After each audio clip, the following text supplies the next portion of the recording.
Hi guys, I'm back from holiday and I feel absolutely horrendous because I got food poisoning. But when I got home, I saw this, which is Darkest Hour's brand new album. So I thought, why not? Let's do a review of it. So it's called Godless Prophets and the Migrant Flora. It's beautifully presented with this amazing artwork. Which is by Sean Beaudry, I think. I'm not sure if I've said that right. It was produced by Kurt Ballou, who, as you probably know, is responsible for Converge and that amazing kind of compressed cannonball kind of like bass sound, I guess. I mean, he's done lots of work with High on Fire and all sorts of bands. Every Time I Die as well. So there's a lot of hardcore kind of thing. And it's got various different kind of influences which have been throughout Darkest Hour's discography, really. So it's incredibly melodic. A lot of the album is very much in the kind of vein of, I want to say Deliver Us, maybe a little bit Undoing Ruin. I don't know if you've seen in my previous videos that I was talking about Timeless Numbers, which is a wicked song. It also features a guest solo by one John Connolly, which is amazing. But it does sound very similar to what Lone Star usually comes up with, which is quite interesting. But yeah, overall the album is well rooted in that Swedish melodic death metal kind of thing. I mean, like, you can hear the At the Gates worship, like, crazy. I think it's In the Name of Us All. Has got a fantastic solo in it, as well as, you know, the main sort of riffing where there's great kind of small bits of melody. But I think the best thing, one of the best things about Darkest Hour is the somewhat new drummer now, Travis Aubin,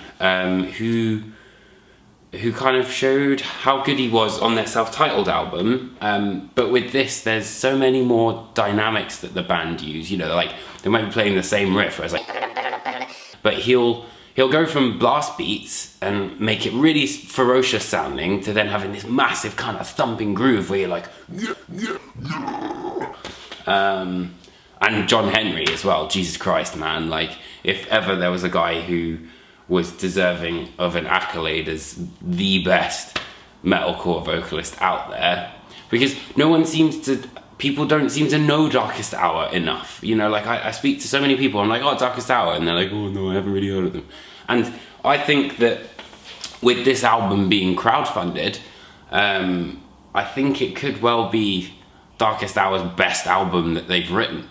It's really heavy, it goes right for the jugular, and there's not too much Kurt Ballou kind of influence in there, you know, it's very much Darkest Hour. There's even the reappearance of the old guitarist, Chris Norris, who plays a solo on Beneath It Sleeps, which is insane.